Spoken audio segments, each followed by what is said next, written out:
surge, ¿verdad?, cuando tengo el valor de C. Tengo un diagrama triangular menos un diagrama que es rectangular y que es producto de la cohesión. Con eso, ¿qué decimos? Que la cohesión, ¿verdad?, colabora, ¿verdad?, en atajar ese empuje, ¿verdad? Yo tengo un diagrama triangular, ¿verdad?, y entonces menos un diagrama rectangular. El diagrama final de la aplicación de la carga es el que está acá, donde este valor es el valor del diagrama rectangular. Ya. Sigo. Entonces, el empuje de arena sobre muros, ¿verdad?, la línea de deslizamiento por propiedades del círculo de Moore, ¿verdad?, la superficie de falla activa forma 45 más phi sobre 2 con el plano horizontal.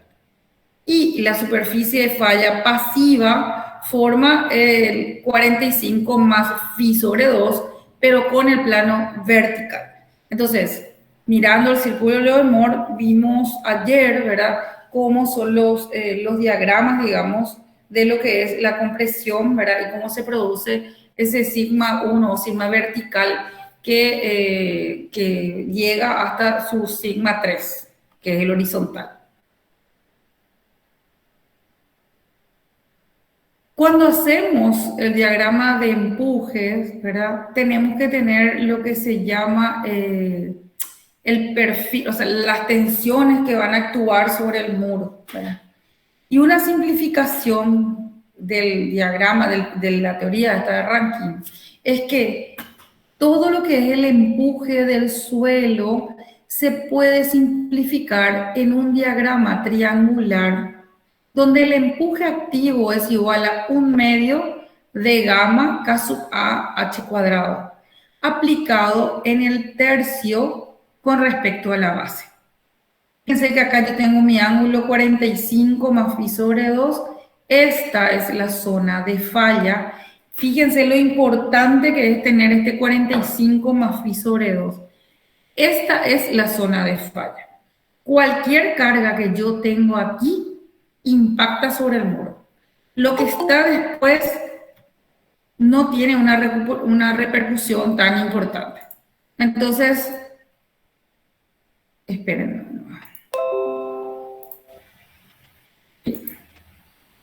¿Está? Entonces, esta es mi línea de falla. La magnitud del empuje, entonces, es empuje activo igual a 1/2 gamma K sub A H cuadrado. Si yo tengo un suelo del tipo de arcilla, ¿verdad?, en condiciones drenadas, ¿verdad?, fíjense que aquí mi diagrama es diferente. Tengo esta zona que vimos antes, que es del diagrama rectangular, ¿verdad? Y bueno, el producto final es la diferencia entre el diagrama triangular y el diagrama que tiene la cohesión, ¿verdad? Si existe un nivel freático, si existe agua, se suma el diagrama triangular producido por el empuje del agua. Cuando aparece la arcilla hay una zona que se llama zona traccionada y les voy a, miren acá y a ver qué es. En el fondo es este diagrama C, ¿verdad?, que estuvimos hablando, ¿verdad? Este es el de la parte arenosa, digamos, que tiene su K sub A, que tiene phi, y esta es la zona que tiene el C. Entonces, el diagrama final, cuando el suelo es cohesivo, ¿verdad?, es como está aquí, ¿verdad? ¿Cómo se obtienen esos valores? Y bueno, hay que reconocer que el suelo no tiene capacidad de absorber la zona de tracción. Entonces en el suelo se producen fisuras. Les voy a mostrar unas fotos, ¿verdad? Las fisuras a su vez pueden llenarse de agua, ¿verdad? Entonces produce también un efecto ahí en el suelo, ¿verdad? Por otro lado, el aumento de la humedad en la cohesión, en el suelo, produce una disminución de la cohesión. Entonces ahí hay una serie de variantes que pueden colaborar a que colapse mi estructura. La profundidad Z, que es la teórica de fisura de tracción, se consigue haciendo 2C sobre gamma raíz de K sub A. Le llamamos altura crítica a la altura teórica, en la que puede mantenerse el suelo sin que se caiga. Esta es una fórmula, les digo, muy teórica, pero sí nos da una idea de lo que necesitamos, ¿verdad?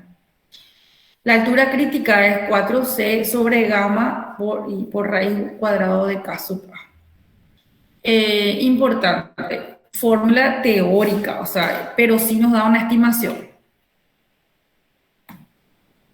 Estuvimos viendo cuáles son algunas cuestiones, ¿verdad?, que fundamenta o las condiciones de la teoría de Rankine, ¿verdad? Entonces, aquí hay algunas discusiones, ¿verdad? Que el paramento sea liso, o sea, el encuentro del muro con el suelo sea liso, eso no es siempre real, ¿verdad? Existe ahí una línea, una superficie de deslizamiento, ¿verdad? También este tema de que estados activos y pasivos responden a niveles de formación horizontales diferentes, ¿verdad? No se alcanzan simultáneamente, consideran movilización completamente de estado pasivo, eso no es muy seguro, ¿verdad? Y también se utilizan parámetros resistentes para condición de suelos saturados.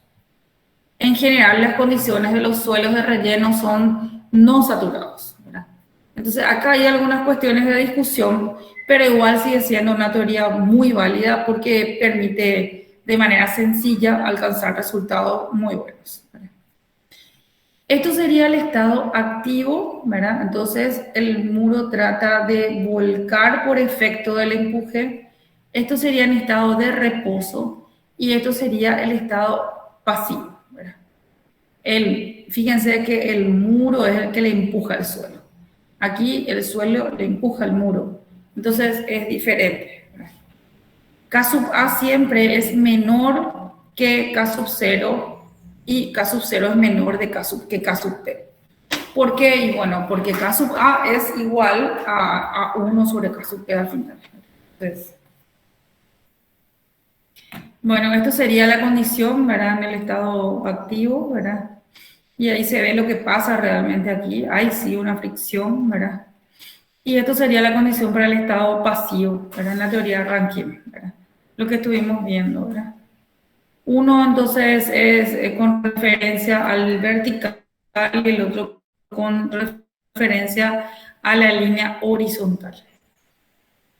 Esto es lo que pasa cuando el muro empuja al suelo y esto es lo que pasa cuando el suelo empuja al muro. O sea, fíjense que hay una diferencia importante, ¿verdad? No es, hay una diferencia. Esto es lo que ocurre realmente en la realidad con esas líneas que estuvimos viendo de fisuras. Cuando yo hablo de esto, de esta zona traccionada, realmente estoy hablando en la realidad, por eso está esta foto de esto. Es una zona donde al disminuir la cohesión, o sea, por la disminución de humedad, al aumentar la cohesión por la disminución de humedad, se producen como unas fisuras. Estos son lugares por donde suele penetrar el agua, ¿verdad? Y realmente en muchos casos hacer que la arcilla disminuya realmente su cohesión. ¿Qué pasa cuando empieza a aparecer el nivel del agua, el nivel freático, ¿verdad? Entonces empieza a aparecer un diagrama que es producido por el nivel freático. Entonces, si yo tengo un diagrama triangular en este suelo que es K sub A por gamma por H, aquí la carga del suelo 1 produce una carga en el suelo 2. O sea, continúa K sub A por gamma por H1 y aumenta en la parte que tiene de sólidos el suelo 2 y más el agua, ¿verdad? Entonces yo tengo H2 por gamma del agua más esta parte que está acá, que es K sub A, ¿verdad? Por el gamma sumerso por el H2. Entonces tengo el suelo 1, el peso del suelo 1 en el suelo 2 y el agua, ¿verdad? El suelo 2 en sí mismo y el agua. ¿Qué pasa si tengo una carga uniformemente distribuida? Entonces tengo el suelo 1, el peso del suelo 1 en el suelo 2, el suelo 2, el agua y la carga uniformemente distribuida que produce un diagrama rectangular. El valor de esta carga rectangular es el valor de la carga Q, ¿verdad? Por el valor de K, ¿verdad? Y por la altura me da el empuje. Para el caso de los suelos cohesivos, dijimos, hay una zona que es de fisuras de tracción, entonces tengo que identificar la altura Z, Z sub 0, que en este caso es 2C sobre gamma raíz de K sub A, ¿verdad? Entonces, este Z sub 0 directamente, yo a partir de allí puedo considerar mi empuje, ¿verdad? Yo puedo eliminar esta zona, que es la zona de fisuras de tracción. En el caso de un empuje lateral, debido a una carga lineal, ¿verdad? A una distancia X, entonces este es el diagrama que se produce y esta es la manera que yo puedo resolver este problema. Fíjense que cada carga tiene un diagrama diferente, pero una lógica también. O sea, no es que está de balde, tiene su lógica. Lo mismo pasa aquí, ¿verdad? Con una carga concentrada. Una carga concentrada puede ser una zapata, un poste de tendido eléctrico.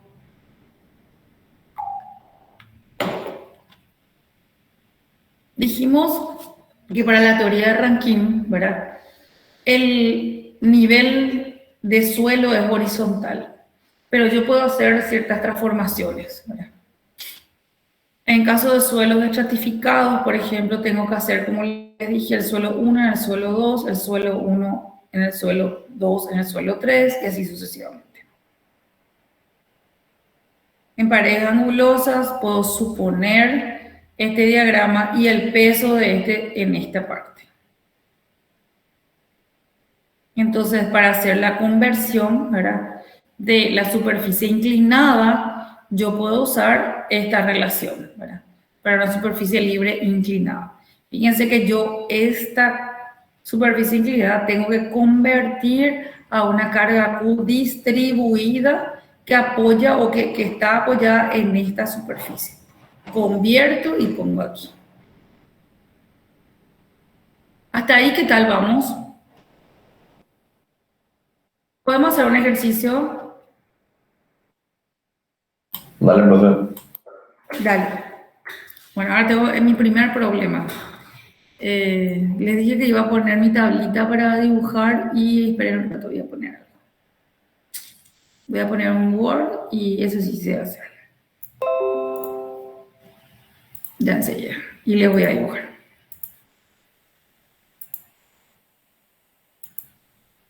Ya. Bueno.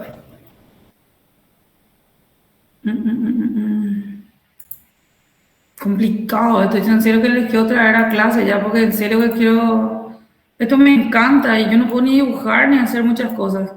Me olvido siempre de traer mi tablita, pero hagamos. Ustedes ven mi pantalla, ¿verdad? Sí, profe. Ven. Genial. Vamos a empezar entonces. Ya. Listo. Ahí vamos. No sé por qué no hace lo que yo quiero. Está un poquitito difícil. Creo que con este va a ser más fácil dibujar. A ver si me agarra. Total, preparo el ejercicio y bueno, el trabajo que vamos a hacer ahora es dimensionar el muro que tenemos aquí. Vamos a tratar de dimensionar el muro.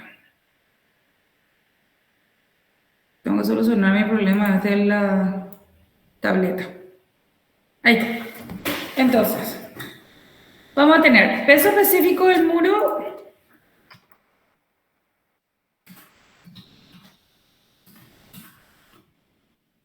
El peso específico del muro, vamos a decir, es igual Fíjense, 2,3 vamos a considerar, que es tonelada por metro cúbico. 2,4 es el del hormigón, ¿sí? Entonces 2,3 sería el material que es un hormigón ciclópeo. Genial. El suelo que tenemos en el tras 2 va a ser un suelo, ¿verdad? Vamos a empezar con un suelo arenoso, que está aquí, un solo suelo. Queremos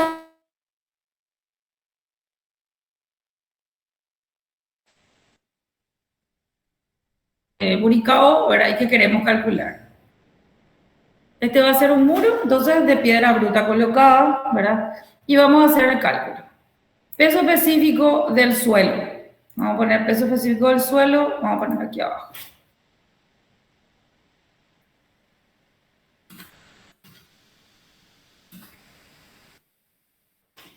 Va a ser igual a ver,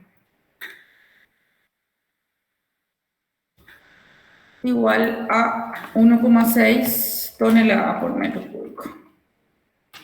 Y el valor de phi, vamos a empezar con un phi, igual a 30 grados. Bueno, a ver, ¿cómo creen que vamos a solucionar este problema? ¿Qué hacemos? ¿Qué dijimos que hay que hallar primero? ¿Qué se hace primero? Esa profundidad Z sub 0, Lo que primero z sub 0, no. A ver, ¿por qué z sub 0? no sé, profe, viene la imagen nomás, la verdad que estoy perdido. Bueno, fíjense, lo primero que tenemos que hacer nosotros ahora es definir. Sí que tenemos. Tenemos un empuje activo o un empuje pasivo. ¿Qué tenemos? ¿Qué les parece que tenemos? Activo, exactamente. Tenemos un empuje activo, o sea, predomina un empuje activo. Perfecto. Estoy buscando el símbolo y no me... Ahí está. Ok. Entonces, yo tengo ahora un empuje activo. No sé por qué no puedo poner el pen este que puedo dibujar y hacer lo que quiera. Esto es cuadros. Este es. Es increíble, parece que, no sé, ya. Bueno, entonces, yo tengo aquí un empuje activo. ¿Qué voy a hacer? Voy a empezar a hacer mi diagrama de empuje activo. ¿Cómo va a ser mi diagrama de empuje activo? ¿Qué forma va a tener? Va a ser un diagrama triangular y va a tener esta forma que está aquí. ¿Y por qué va a tener esa forma? Porque es un suelo arenoso, entonces yo no tengo valor de cohesión. Al no tener valor de cohesión, ahí está. Entonces, este que está aquí es mi diagrama de empuje activo. ¿Cómo actúa? Actúa así. O sea, en el tercio medio, aquí, ¿verdad? Entonces, actúa empujando al muro. Hace esto y hace esto. Ahí. Profe, ahí en la pestaña que está al lado de insertar, ese que dice dibujar, creo que es para que puedas dibujar con tu libro. Insertar. Ahí al lado de eso dice más dibujar. Al lado de insertar. Y eso es lo que estoy buscando, exactamente, dibujar lo que estoy buscando. Y ahí arriba de esa pestaña, ahí arriba, profe, a tu izquierda, ahí, ese. Ok, vamos a ver si me hace, porque hace rato quise hacer y tampoco me hacía, así que... Ahí va, vamos a ver, no. Así que hace... No, me hace un punto. Ah, a lo mejor ahí me hace. Ok, bueno, vamos, voy a probar. Ojalá que salga. Está. Entonces, fíjense que esto que está aquí es... Sí, perfecto, me encanta, me encanta. Ahí está. Entonces, yo puedo hacer el cálculo del empuje activo, que está acá. Ahí está. Y la altura en la que actúa, que está aquí, ¿verdad? ¿Cuánto era? H sobre 3. ¿Sí? Para este muro concreto ya sabemos entonces, hay un empuje activo, ¿verdad? Ese empuje ¿A cuánto era igual? Vamos a pensar un poco. Fíjense en este nivel bajo de este muro. ¿Qué tengo yo como carga? Tengo gamma por H, ¿cierto? Siempre hablamos que ese era el sigma, ¿verdad? Entonces mi empuje activo, ¿a qué va a ser igual? Va a ser igual a un medio.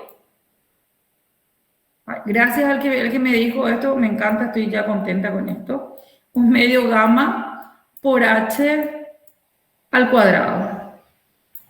Entonces, ese va a ser el valor, ¿verdad? De mi empuje. Este E que está acá es eso.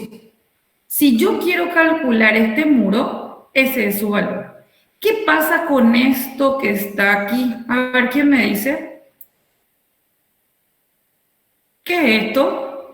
Fíjense que acá me falta K activo. ¿Cuánto es el valor de cada activo? ¿Quién se acuerda? 1 menos seno de phi por 1 más seno de phi.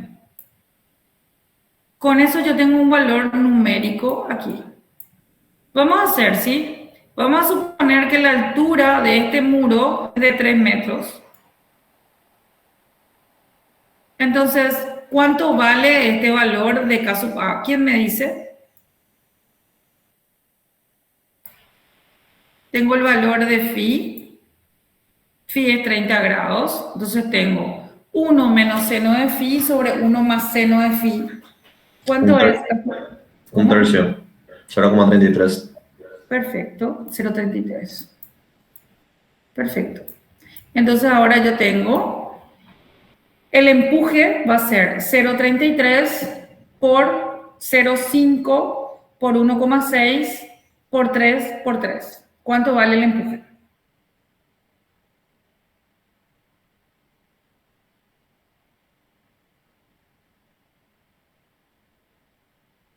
¿Tienen? Voy a calcular acá si no hacen. ¿Tienen para calcular? Voy a hacer acá. Serían 0,5 por 0,33 por 1,6 por 2, no, por 3 y por 3.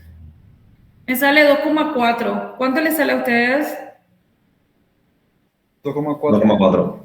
Perfecto. Entonces, 2,4 toneladas es el valor de este empuje.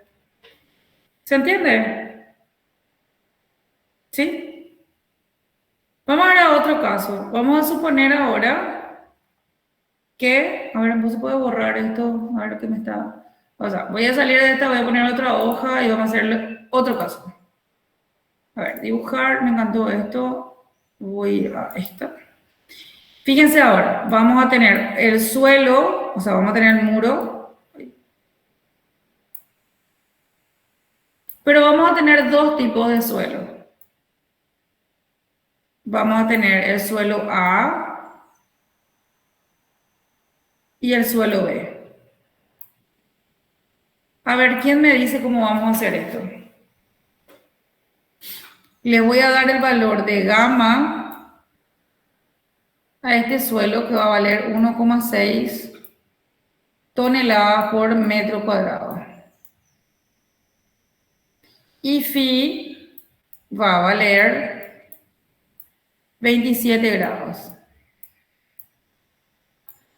El suelo 2, vamos a llamar suelo 1, 1. El suelo 2 es 1,8 tonelada por metro cuadrado y phi 2 igual a 30 grados. Profe, Sí, ¿no tiene que ser por tonelada por metro cúbico? sí, es por... ¿Qué cosa? El peso específico del Sí, gamma. es por metro cúbico es. Metro cúbico es. Ah, dale. Tonelada por metro cúbico.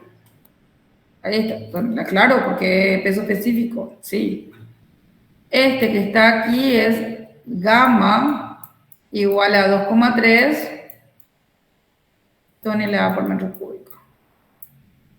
Ahí está. ¿Está? ¿Qué es lo primero que vamos a hacer?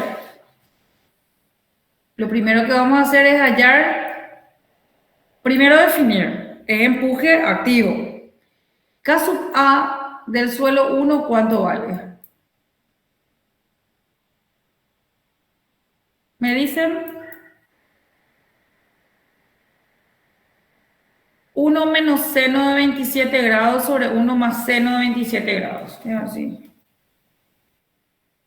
Y este que está abajo era 0,33. 0,28, ¿verdad? Más o menos. 0,38, ¿verdad? 0,38.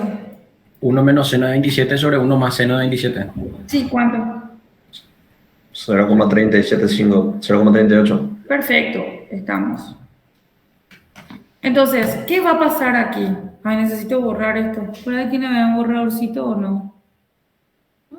Bueno, yo acá tengo dos diagramas. Tengo el primer diagrama que está hecho para esta parte de arriba, que es mi suelo 1. Después tengo que tener el suelo 1 en el suelo 2 y el suelo 2 en sí mismo. ¿Está bien?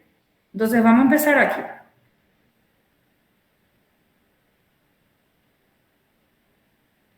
Bueno, al final es mejor que haga así porque también voy más lento. Si tenía que estar ahí en clase, iba a ir más rápido. Entonces yo acá ya tengo 3 diagramas de empuje, ¿sí? Ya van 3. Este es el suelo 1. Entonces, ¿qué voy a tener? Un empuje 1. ¿A qué es igual? Un medio. K sub A1. Gamma 1. H cuadrado 1. Y este es H1 y este es H2. ¿A qué va a ser igual H2? E2. Uno más un medio, ¿verdad? No todo el E1, ¿verdad? El peso no es, ¿cierto? Sí, cierto. Entonces va a ser gamma 1 por H1, ¿cierto? Gamma 1, H1. Después,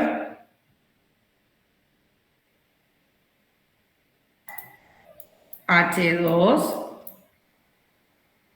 ¿Y dónde actúa?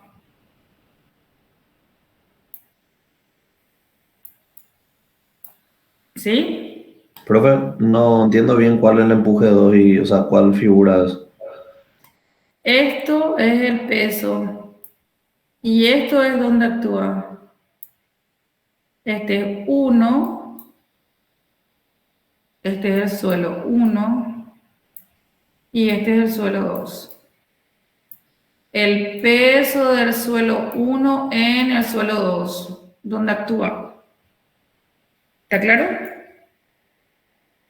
Gamma 1 por H1 es el lugar, es el peso de este suelo acá. Pero actúa aquí. Entonces este diagrama que está acá es H2, ¿cierto? Y su coeficiente de empuje es del suelo que está aquí abajo.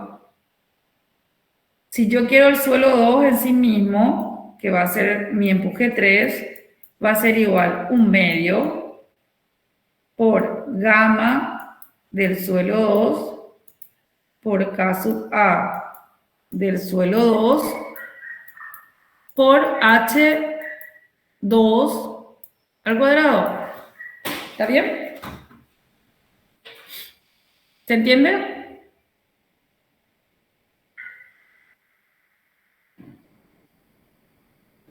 ¿Cuál es el 3? Sería el 3, profe, el empuje 3. Ah, el empuje 3 es este. Este es el E3. Vamos a poner aquí.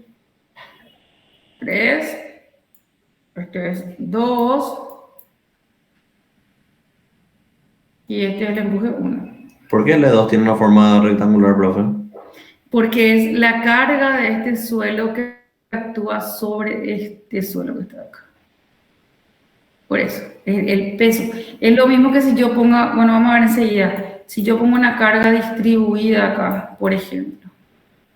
Esta carga distribuida va a ser el peso de esta carga distribuida sobre este suelo que está acá, que se convierte en una carga que es rectangular. ¿Entendés? Y el valor de esto es Q por K sub A, el valor aquí abajo.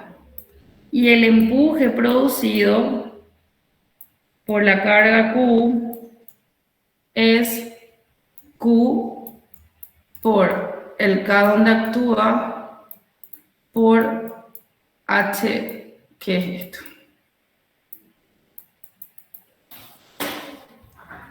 Entonces, el mismo principio hace el suelo 1 en el suelo 2.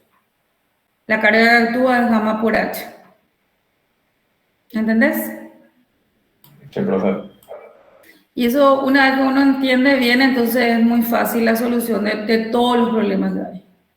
Porque todos se basan finalmente en esto. Si yo, por ejemplo, en el suelo 1 tuviese, vamos a ver un poco otra vez. No voy a pasar a verificaciones, voy a esperar para la clase siguiente para no avanzar mucho. Si yo tuviese, fíjense, vamos a ir otra vez acá. Fíjense lo que pasa con esta superficie inclinada. Vamos a ver acá. Si yo tuviese un nivel freático, entonces tengo que además sumar el peso del agua y considerar la parte del gamma submerso de este suelo. Por eso tengo caso A gamma submerso por H. ¿Está? No sé si les queda claro. Entonces nosotros trabajamos con las tensiones totales siempre. Sí, así mismo. Profe, ¿y qué pasa, por ejemplo, en la realidad? ¿Cómo se hacen los cálculos para las tensiones totales? O sea, como si fuera que Siempre siempre. tenemos que, sí, lo que pasa es que acá se está suponiendo, ¿verdad? ¿Cómo te voy a decir? Es en estado, diagramas totales, o sea, no es tensión efectiva. Esa es la cuestión. Entonces usamos los phi y c en esa situación, ¿verdad? Estamos usando valores de phi y de c para esta situación, ¿verdad? Y eso era una de las cuestiones que, como leímos acá, ¿verdad? Esto era, se considera, en general los suelos del relleno están no saturados, pero estamos considerando esta situación que está acá, ¿verdad? Estas son simplificaciones del método de Rankine, pero que realmente dan soluciones a los problemas que tenemos. ¿Está bien? Sí, profe. Ahora, yo les voy a poner unos ejercicios para que puedan empezar a hacer estos diagramas. O sea, hay que hacer ejercicios. Sobre todo ver qué pasa, por ejemplo, cuando aparece el valor de C, ¿verdad? Porque yo puedo tener, por ejemplo, 2 metros de arena arcillosa, donde tengo phi C, y por debajo puedo tener un suelo que tiene solamente phi, por ejemplo. Entonces, el suelo superior, ¿verdad? Yo calculo de esta manera. Si lo que estaba,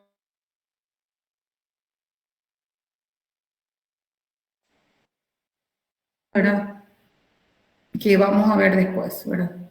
Pero primero necesito que lean y relean, digamos, esto que vimos hasta ahora, ¿verdad? Que es la situación de empuje, pero con la teoría de Rankine. Después vamos a empezar a ver la teoría de Coulomb, que es un poquitito diferente, ¿verdad? Pero con eso creo que vamos bien, ¿sí? Perdón por mis dibujos, pero necesitaba dibujarles, ¿verdad? Aquí también les quiero mostrar qué pasa cuando tenemos un tubulón, por ejemplo. Y les voy a mostrar porque así entienden un poquito. Fíjense que si yo tengo, yo tengo una excavación El diagrama que me aparece aquí, este que está aquí, es un empuje activo sobre este muro que está acá. Sea una piscina, sea una excavación, digamos, para subsuelos, ¿verdad? Pero miren lo que pasa aquí, en esta situación donde yo tengo una pila de cimentación. Este sería un tubulón o pila de cimentación. Lo que les estaba diciendo ayer, ¿verdad? Vamos a suponer que tengo una fuerza de tracción, ¿verdad? Esto sería una pila para las torres, por ejemplo. Entonces, las componentes o los componentes serían estos. La respuesta para esta carga de tracción, ¿verdad? Está dada según el tipo de suelo, como vimos en el tema de resistencia al corte, por si es arena, ¿verdad? Voy a poner otro lapicito. Sería por un diagrama como está aquí, ¿verdad? Se absorbe con el peso, ¿verdad? Y esto que es igual a 2/3 de phi. Ahí está. Esto para suelos arenosos. Si son suelos arcillosos, ¿verdad? Lo que va a ocurrir es que se absorbe por el volumen de suelo que está acá y toda la fricción que genera la arcilla en toda esta zona, ¿verdad? ¿Cómo se absorbe este valor de H? Porque yo tengo un valor ahí de esta fuerza H, que es una fuerza horizontal. Esta. Fíjense que acá, ¿qué pasa? Cuando esta pila empuja al suelo, aparece un diagrama que es un diagrama de empuje pasivo que actúa aquí en H sobre 3. ¿Está bien? Entonces, este es un empuje pasivo que se produce cuando la pila empuja al muro. ¿Está claro? ¿Alguna pregunta?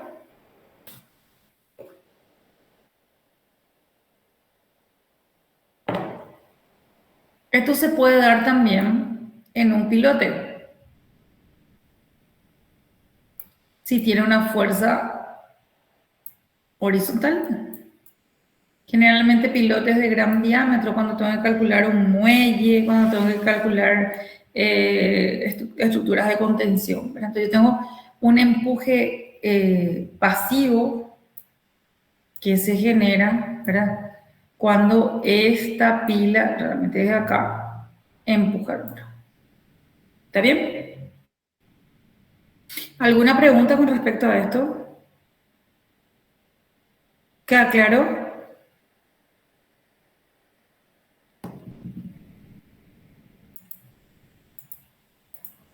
¿Está todo claro? Sí, profe. Bueno, ¿tienen alguna otra pregunta? O sea, con respecto a esto, algunos casos que quieran compartir. Miguel. Profe, yo quería preguntarte, me quedé pensando en eso del cálculo, si cuando hay mayor humedad, ¿verdad? O está más, es mayor la tensión de poros, o sea, cuando más agua hay, más nivel, como sube o baja el nivel freático. Sí. Si fuera porosa, sí. Y mayor va a ser la tensión. Entonces, por ejemplo, creo que vos uno de los primeros días había puesto el ejemplo de los de por qué se colapsan así en épocas de lluvia. Me encanta, vamos a ver eso, me gusta, me gusta. Voy a poner, vamos a dibujar. Mientras vos hablás, yo dibujo, sí, decime. De por qué colapsa y cómo sería, o sea, qué sería ¿Qué bueno pasa? para evitar Pasa. eso. ¿Cómo Dale. calculamos así en ese estado que es más crítico o cómo? No, les cuento lo que pasa ahí, ¿verdad? Este vamos a hacer que sea el muro. Cada vez estoy dibujando mejor. Bueno, acá está.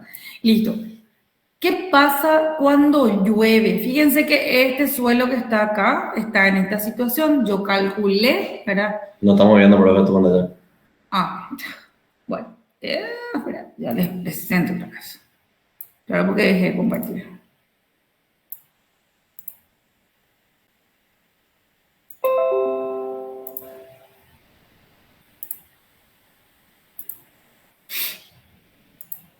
Un ratito. Ahí está.